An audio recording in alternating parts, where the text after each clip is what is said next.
Welcome to the podcast. I'm your host, James Protin. Every week I will be sharing the experiences that have defined my journey and talking with people who have their own powerful story to tell. It's about doing better and being better in life, business, and all things in between. The visually inclined can catch us on YouTube, or you can check us out on just about every podcast platform.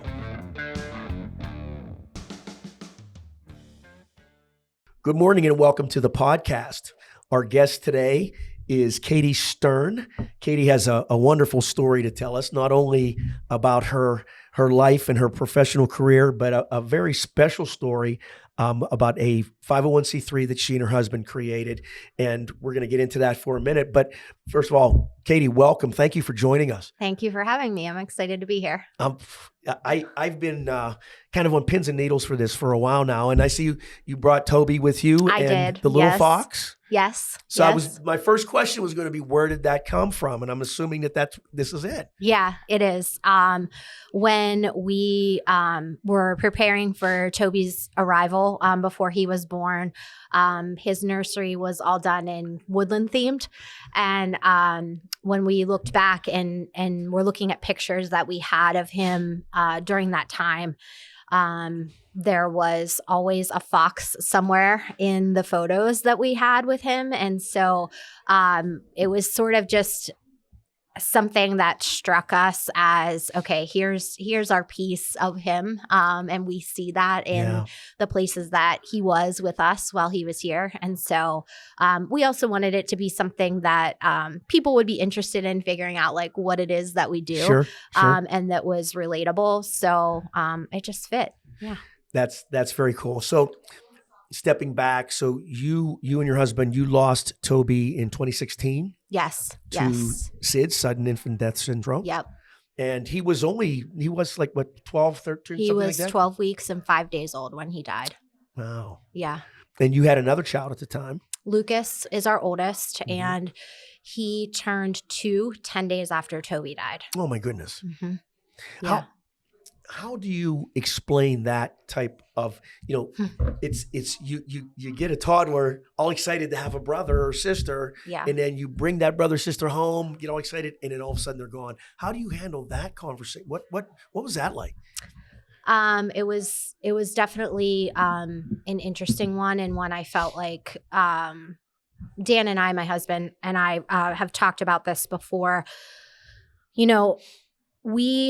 My husband's in education also. Okay. And so when Toby was born, he was born May 27th. And so Dan was, finishing up a year of school and coming home for summer. And I was on maternity leave, and we moved into a new house during that time, and we had Luke. So really the four of us spent that summer together because Dan and I were both off and home, and it was just really something special, especially that had to be a given beautiful time. The situation. And so Dan went back into the school to get ready for a new school year, and I went back from maternity leave back to work. Okay. And so Toby was at the sitters on August 24th, and Lucas was also there with him. And, I dropped the boys off in the morning, and Dan was going to pick them up. And that was just our daily routine. That was your routine, sure. And I went to work, and Toby went down for a nap in the afternoon around 2:00, and he didn't wake up. And so that obviously changed our life completely from where we were and where we were going. And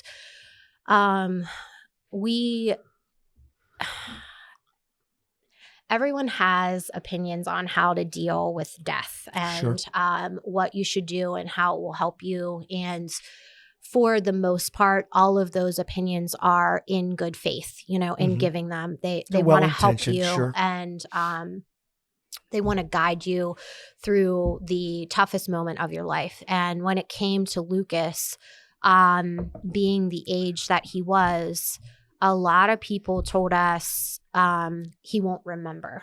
And, you don't need to get into the detail with him. And this will be something that will just sort of be a blip on his radar. And that hit Dan and I very hard. And I really truly believe it was because we knew in our hearts that that was not the case. Mhm.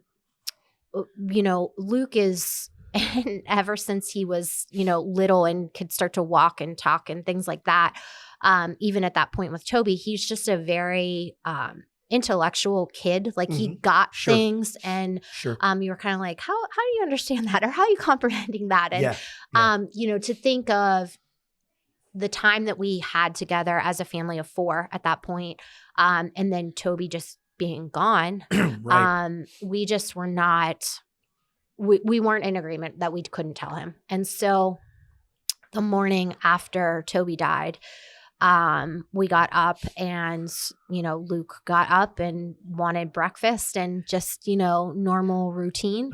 But there were a lot of other people at our house at that point. And so he knew something was off. Right. And so we sat with him while he ate breakfast, and just told him that Toby had died, and that he went to heaven, and that he wasn't going to be here with us anymore. Luke wasn't going to be able to see him. We weren't going to be able to see him or hold him or play with him, but that he was always going to be with us, and he would always be part of our lives. And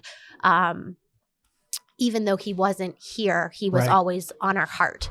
And so for us, that was just a relatable thing to tell Luke and work through with him.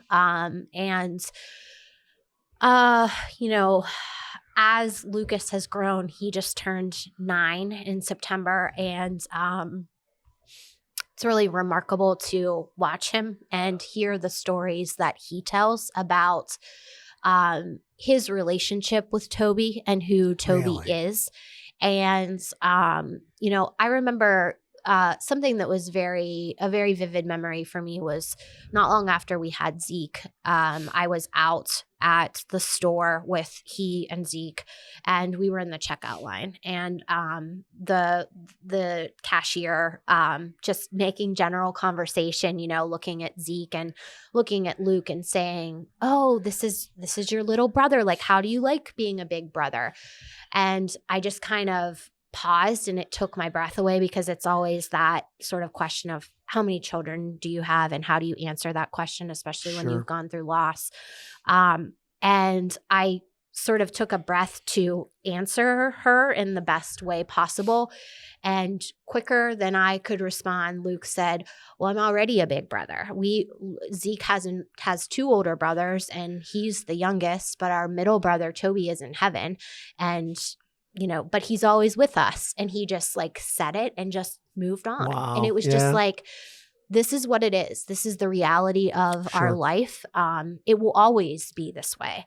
And it's just really impactful, and something that continues to fill my cup from a grieving mother's perspective, to watch our boys, both Lucas and Zeke, grow up and continue to talk about Toby and talk about the things that they do through the foundation, and how they help other people, and how they want to help other people. Lucas has said just over the past couple weeks, with us implementing some new programs with the foundation, that and me having speaking engagements and things, and he's like, that'll be me one day, leading the foundation. Wow. And it really took me aback. That had to really, I had to sort of question, what do you mean by that? Because I really wasn't sure what he meant. I just kind of thought he meant maybe doing interviews or something like that, And he was like, no, doing work with the foundation, and helping other people and helping families. And I'm like, Lucas, that's remarkable. And if that's what you want to do, then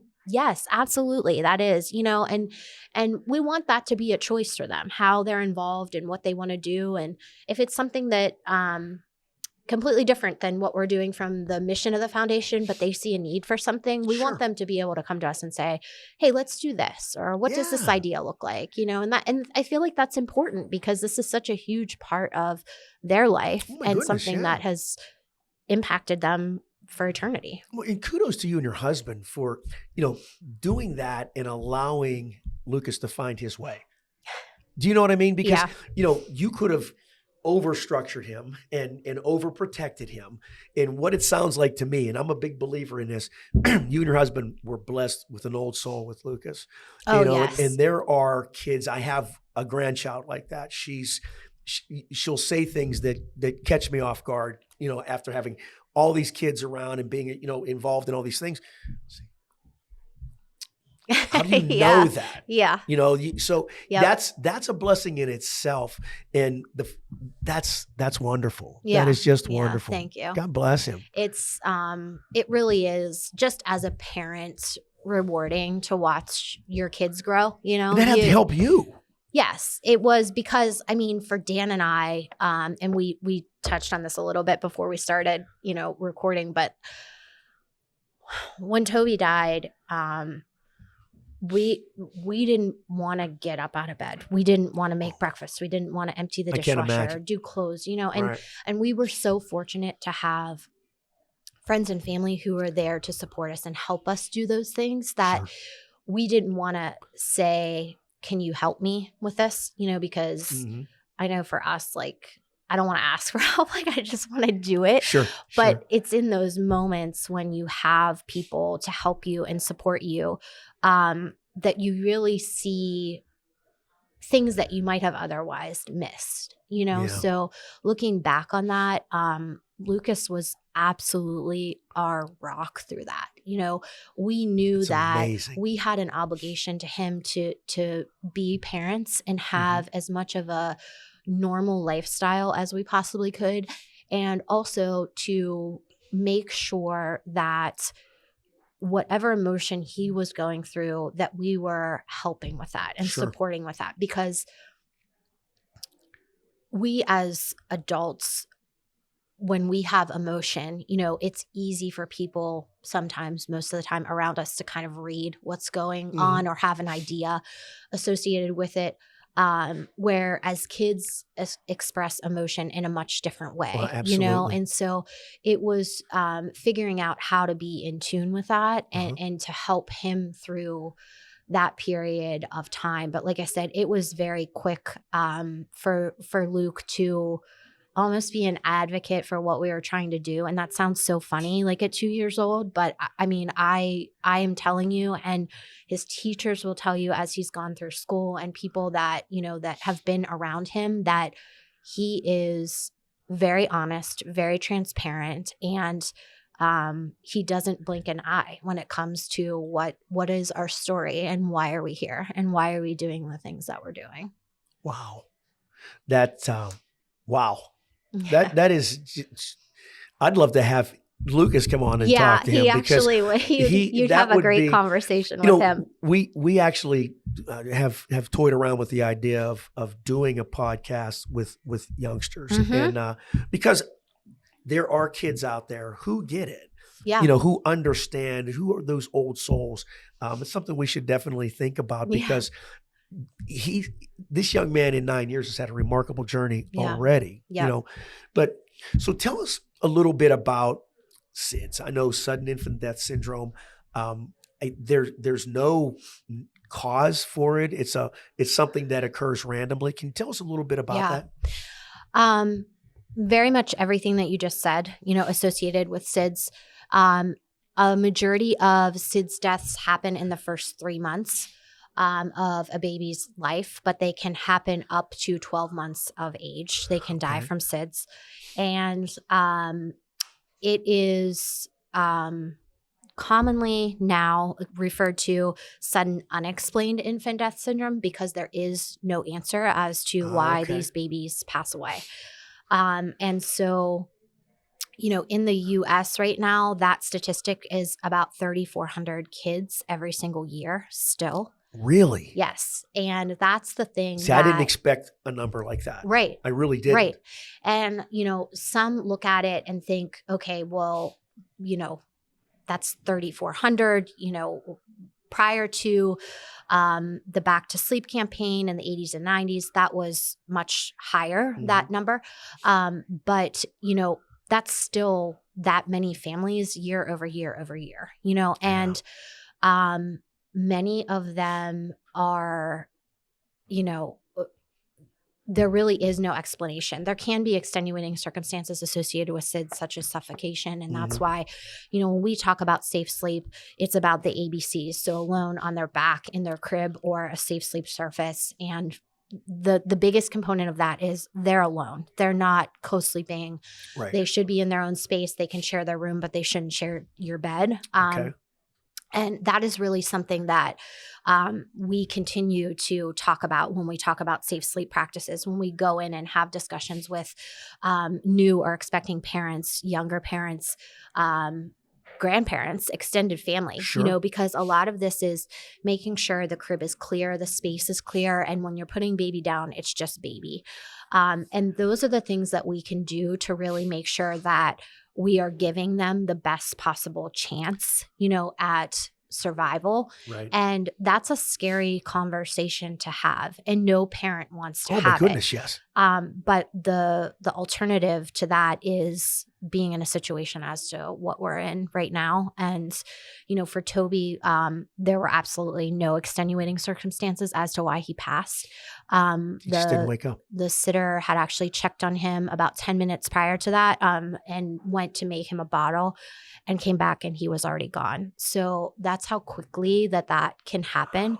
And I think for parents, And she had to be devastated. Oh my gosh. Yes. I mean, how could you even process something like that? It's wow. Yeah. Wow. And it's, those are the other extensions of Toby's death and the other people involved in it and the impact on their lives and what they will live with on a daily basis, that oftentimes get overlooked. And it's not for the purpose of, that their situation didn't matter. They had as much involvement, in everything that happened to help save him and, go the extra mile, and loved him unconditionally and still very much support everything that it is that we're doing in his memory. But yes, it's impactful. It impacts everything that you do on a daily basis. Oh my goodness, yes. I think the other component to SIDS is just really understanding that while there has been a ton of research associated with it and looking at markers or what might be sort of flags as to why this happens, and there really aren't any consistencies, which, in this day and age and everything that we're dealing with medicine and advancements and tests and all of that kind of stuff, to still have no answer no whatsoever. Warning signs at all. Right. Is what is just so compelling in terms of what's going on, and Boston Children's Hospital and Seattle Children's Hospital both are research hubs for SIDS. Okay. But again, they, as much research as being done, there's still no answer. And so that means living your entire life with no answer as to why your child died. And, that has further implications when you have other children, and whether, for us initially, when Toby died, and having Lucas at the age that he was, we had a million questions as to, do we need to have Luke tested? Like, should we look for something else? Are there things that we need to be watching for? And our pediatrician, who was very helpful with us, answered any question that we had, basically said, I can run every test that you want me to run on Luke, but I can almost tell you that we're not going to find anything. I mean, if it would help you, yes, but I feel like it would create more stress, which it would have. Yes, absolutely. Sure.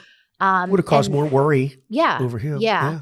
And then to continue on that path, we Toby died in August of 2016, and we got pregnant with our third son, Zeke. And Zeke was born in the fall of 2018, November 2018. So almost 2 years after Toby died. And so you add this additional layer of bringing another baby home. How did you change for Zeke? What, as you're Therapy. saying that, I'm thinking, because when I had my first child, I was very young. I was 20 years old. Didn't know anything about it. I was terrified. And I remember to this day vividly, she would go to sleep. I would go in and check on her 100 times a night. I just go sit and watch her, because I was just so afraid of those things. Mm-hmm. So coming out of that, and 2 years is not a long time. No. What was it like when Zeke came along for you? It was, they say that joy and grief can live in the same sort of cup. You can carry that with you. You have both moments of those in your life. And I feel like it was very much that sort of moment for us. It was looking at him and being so happy that we were blessed again with another son, and watching Luke being so excited to have him, and be able to play with him and care for him, and but in the same moment being scared to death will this happen again, and I sort of joked and laughed when you said that about therapy, but that was something that really helped me through it, was just continually talking about where my fears were, because those fears, specifically for me as a mother, changed daily in the things, especially in the first 12 weeks that Zeke was with us. I started, I feel like I didn't sleep a lot the first month because that was my worry. And then it got to a point where I was like, this isn't healthy for me or my family, because I'm, not sleeping, and that changes a lot of other elements in your life when you have no sleep whatsoever. And so, just being able to fall back on the faith that you have, that we will do everything in our power to make sure that he is protected and that he is okay. And we will also live in the moment of what we have with our kids and enjoy this time. And, that got easier as the weeks, as he grew and got older. We had decided that I would take a longer maternity leave and stay home longer. So I was home for nearly 4 months. But and that was both for Zeke, but that was more for me too, selfishly, because from a mental perspective, I knew that I could not come back in that same timeline that I had done for Toby, because it would have not been helpful. Yeah. And so, that's okay. There's nothing wrong with that. I think, mothers are the most selfless creatures on the face of the earth, right? And it's not always a good thing. Yeah. You have to take care of yourself. Yeah. So you can take care of those babies. Right. Right. Was there a moment when you exhaled with Zeke, when you just like? No, I'm still holding my breath. That's Zeke. He'd be another one we could bring in front of the mic. Although I don't know if you'd want that. So yes and no. I will say, when I feel like when we got to the point where Zeke was almost turning 1, which sounds like you think to yourself, oh my gosh, an entire year of, panic and worry and, everything else. But I feel like when we got to that point, it was like, I almost it was easier for me to take a step back and look at what we had done in 12 months and say, okay, not only did we come 2 years from Toby's death, but we just did the first 12 months of this amazing little boy's life, who is now living with us, and we get to enjoy every single day, and look at what we have been blessed with from him, and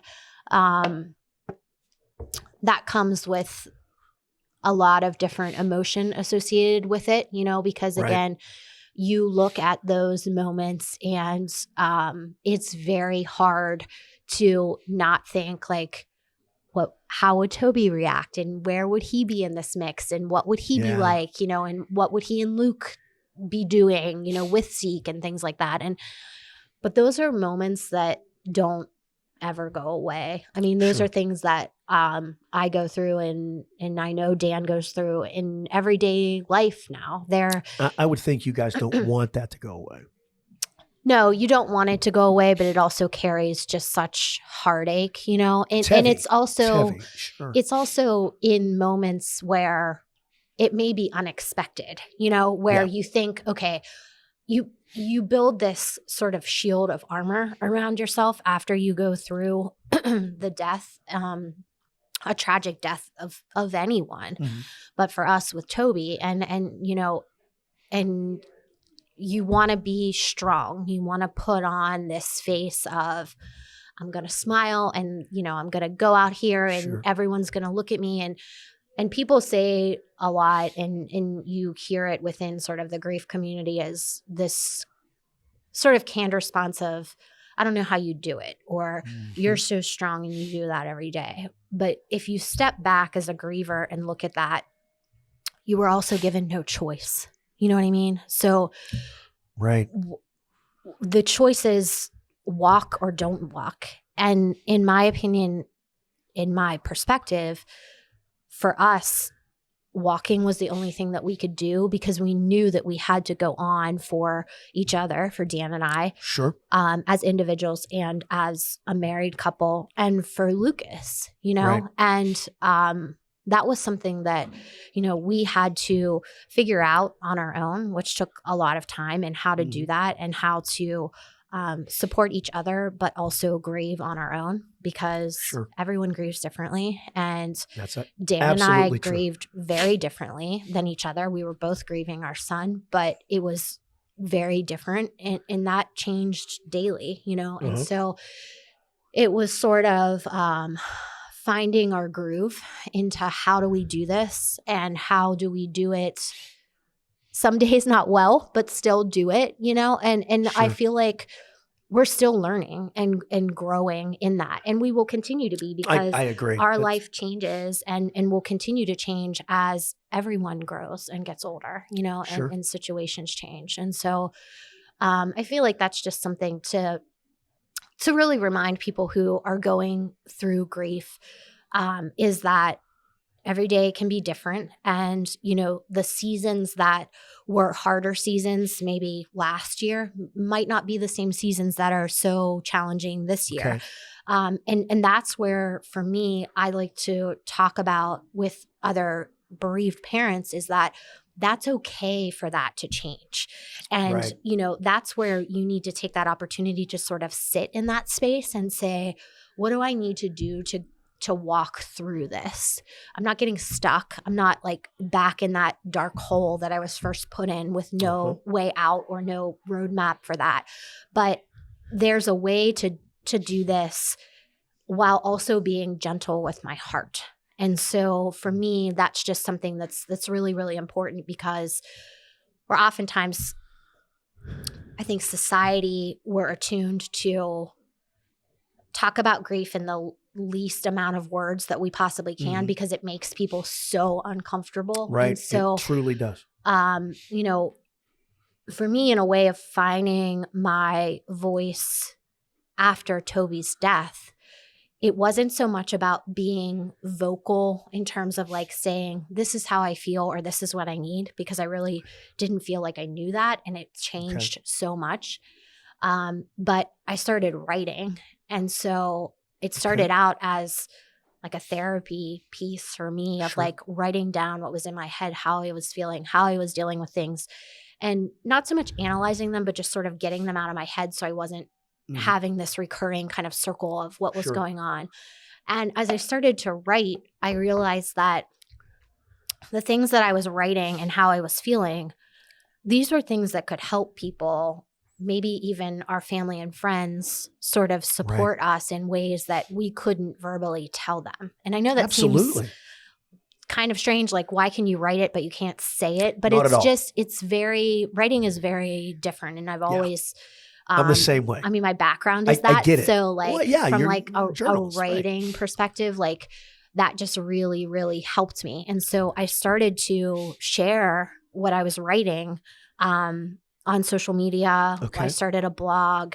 And just saying like, this is my story. This is like my raw story. And you might not like what I'm saying, and you might not agree with me, but like, this is how it is right now. This is what my life looks like. And while you may see me somewhere, I don't have all my crap together every single day. Right. And it's still like that. It's still very much like that. And I think, I read something the other day about, just people comparing each other and themselves to other people that we see, social media, on the news, articles that we read and whatever, and thinking like, I should be there and I'm here, in this. And we need to stop doing that to ourselves. We really need to stop, because we are our own worst enemy when it comes to like this imposter syndrome and self-doubt. And when we are all making an impact on what we're doing in this world in one way or another. Yes. And it's all, absolutely, it's a positive impact, and we need to give ourselves credit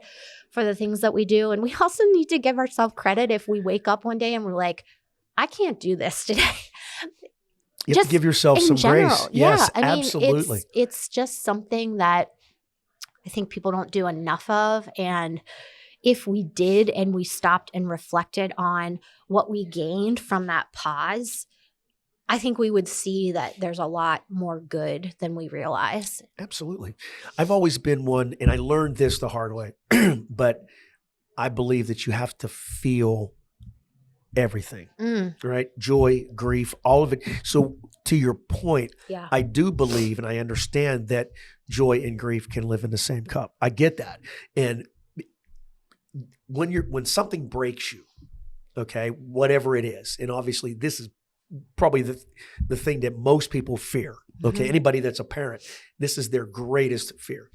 When that hits you and it breaks you, the only way you could ever hope to be whole again is to feel it, is to allow yourself to feel it and process it. And I started writing. That's how I started to process things. Yeah. I started keeping a journal, and it changed my life. But I think that you can have both, and you have to, as one of the responsibilities that you have as a bereaved parent, as a grieving mother, is to kind of guide people. I won't say teach them, but guide them how to react to you, how to treat you. Do you know what I mean? Because, when I'm listening to you talk and I'm trying to put myself in that moment, okay, if you and I had encountered each other in the weeks or months after Toby passed, what would I say to you? How would I I think, now for me, and not everybody's like that, I would be hesitant. Yeah. I would want to wait for you to react so I could respond rather than initiate. Right. So that gives you, and I think that could be a good thing, and correct me if I'm wrong, that could be a good thing because that gives you something else to take you from being immersed in that moment to come over here and focus on something else. Yeah, I would agree. One thing another comment I have about something you just said is, for me, and this is just me personally, but I firmly believe that my heart will never be whole again. Oh, and I get it. But there are those moments, those really good moments with Dan and with Luke and Zeke and with our extended family and friends, and moments of peace where we get to sit with other grieving families and know that they're in a better place because of what we're doing and the way that we're helping than we were when Toby first died. Those are the moments for me that in the past 7 years have really sort of filled those cracks in my heart. And I know that sounds sort of cliche to say, but like, not at all. That's where that's what we need to continue to do, like as a family. And we realize that. But there are so many times that we need, reminders for that. Sure. And to go back to your question about, engaging and conversing with bereaved parents, I will say more specifically, yes, I agree with your approach in doing that, because I know I'm just speaking for myself specifically, like I didn't go to the grocery store for weeks after Toby died because I went to the grocery store with Toby when he was alive. And I did not want to walk into the grocery store without my baby, because all I could think about was the first person that asked me like where he is or how he's doing, like I'm going to have a breakdown. Like it's, and there were many other instances like that in the first year of Toby's death. And sometimes there still are instances like that.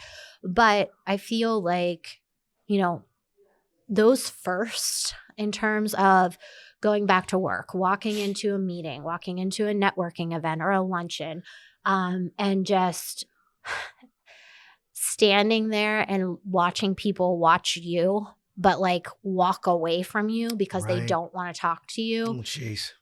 That is like the scariest feeling in the world. So you not only feel alone when you're walking in there, you're just thinking to yourself, no one's going to want to talk to me. No one's going to want to sit by me. No one wants to say anything to me because they have to say like, we know what happened, or we're so sorry. And, all of those one line things, which you get that and you understand, and I feel like that was a learning space for Dan and I in this process too, because we had to get to a point where we could say, here's the conversation that I had today, and this really hurt me, but that's because that person just doesn't understand or doesn't know. Right. Where at first it was just like, we were just angry. Sure. Like we were just angry at everything, anything and everything. You know what I mean? Well, you have to be. And why me? Listen. Well, yeah. Why us? Why Toby? Why us?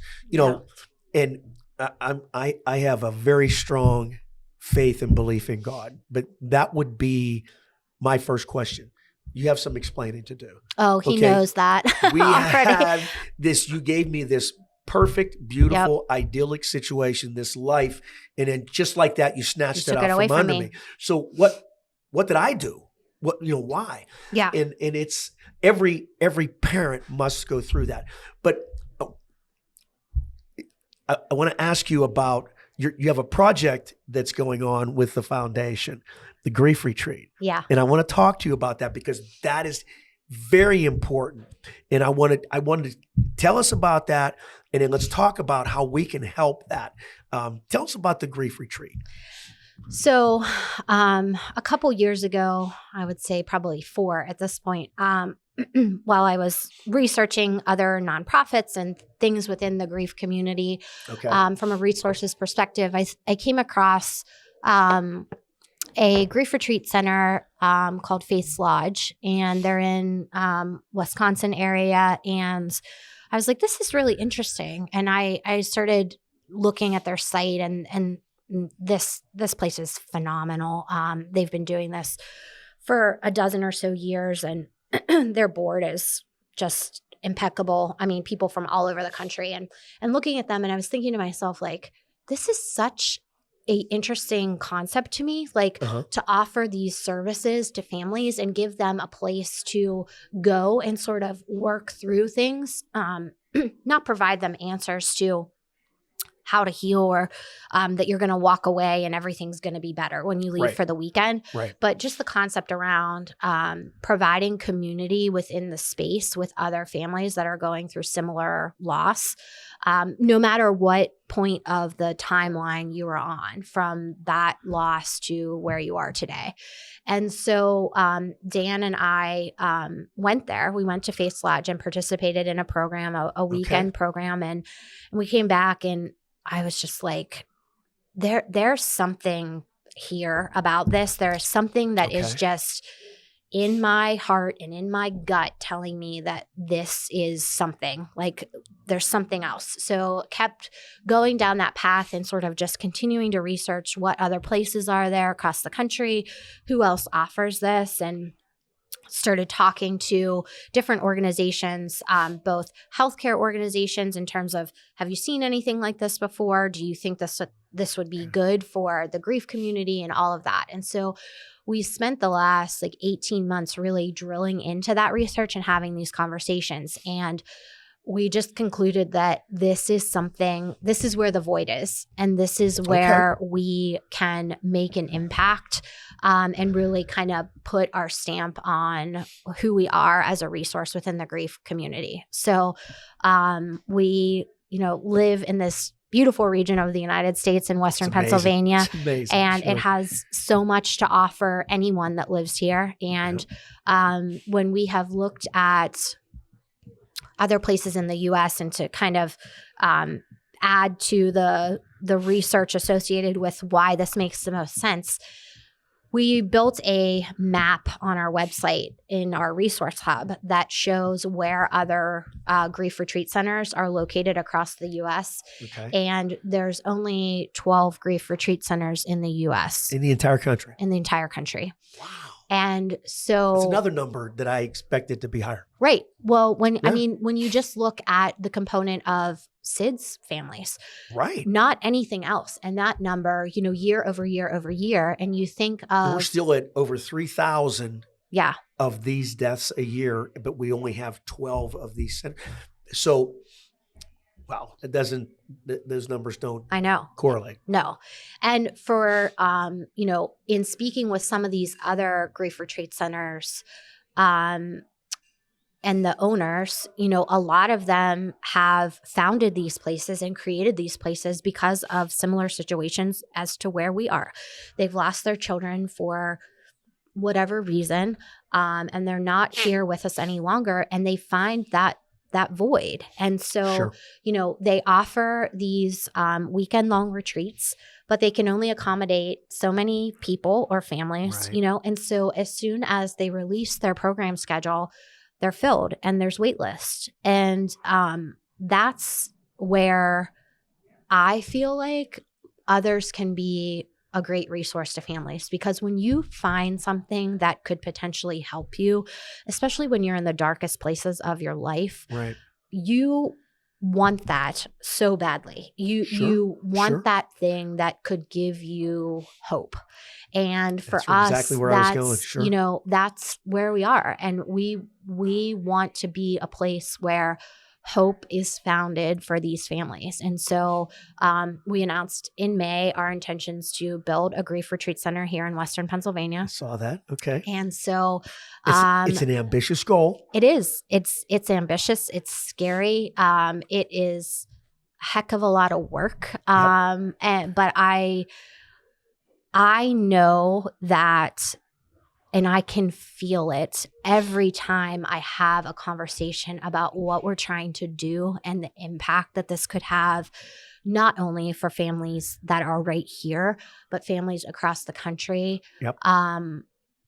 This is what we're supposed to be doing. I know it. I know for a fact. And I can tell just watching you say it. Yeah. It's just, that's your purpose. That's, I said to someone the other day, it's hard to say I'm excited about this because of what it is and why we're here and why we're doing this. But I would be lying if I didn't say I'm excited. Like I'm excited because I know what we can do. I know the healing that this can provide families, and I know the community of families that we will get to meet and continue to meet like we have over the last 7 years, who are on this journey and want help.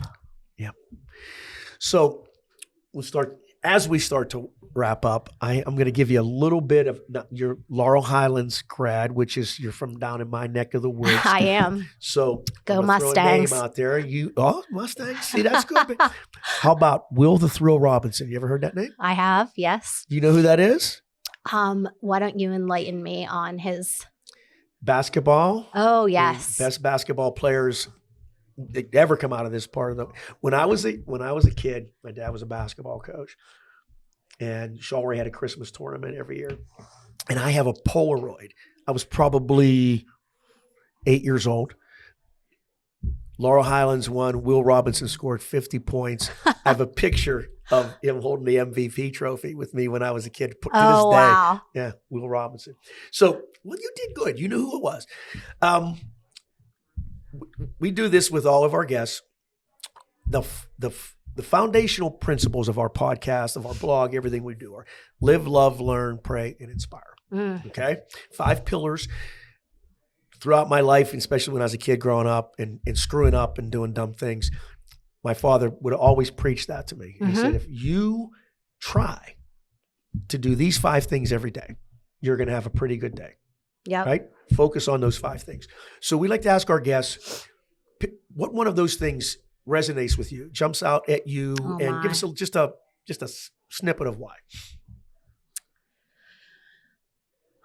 That's a hard question because I feel like I could pick maybe 3, maybe all of them, honestly. But I will say for where I am right now in my life, I would probably gravitate toward the inspire component. And why I say that is, if you would have asked me 7 years ago where I was going with my life or what I was going to do, I would not have had an answer for you because I didn't know where I was. And the person that I was prior to Toby's death, both personally, professionally, as a wife, as a mother, as a daughter,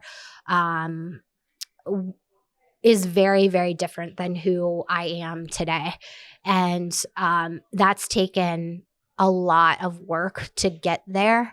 But when I look at all of the people who have crossed my path to help me make that happen, those are people that have inspired me. And they may not have even known that they inspired me by what they said, what they did, who they introduced me to, all of those things. And so when I look at that right now, and when I look at Luke and Zeke, I want them to see me as a mom, as someone who just continually tries. And my best self may not be the person that they see every single day, but I'm trying, and right. I want them to know that I may not be able to do 100% every single day, but I will do as much as I can for them because that's what's important to me. Right. And these other components of life are all just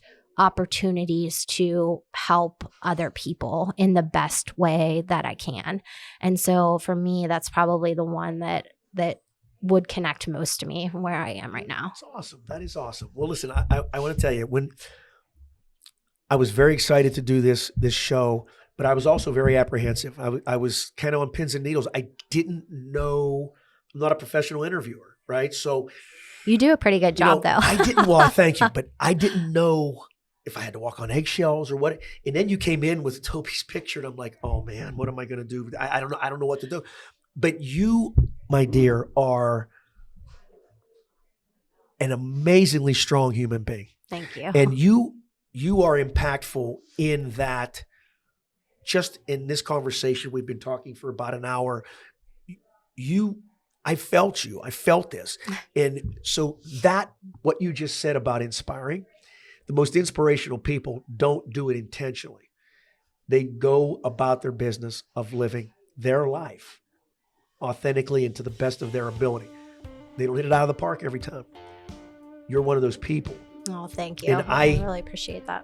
I thank you for coming on the show, and I am so honored to have met you. And thank you. Thank you for the opportunity. Thank you so much. It was a pleasure, and I love this conversation. It was fantastic. This is going to be one of our best shows. I'm just excited. Thank you so much. Thank you.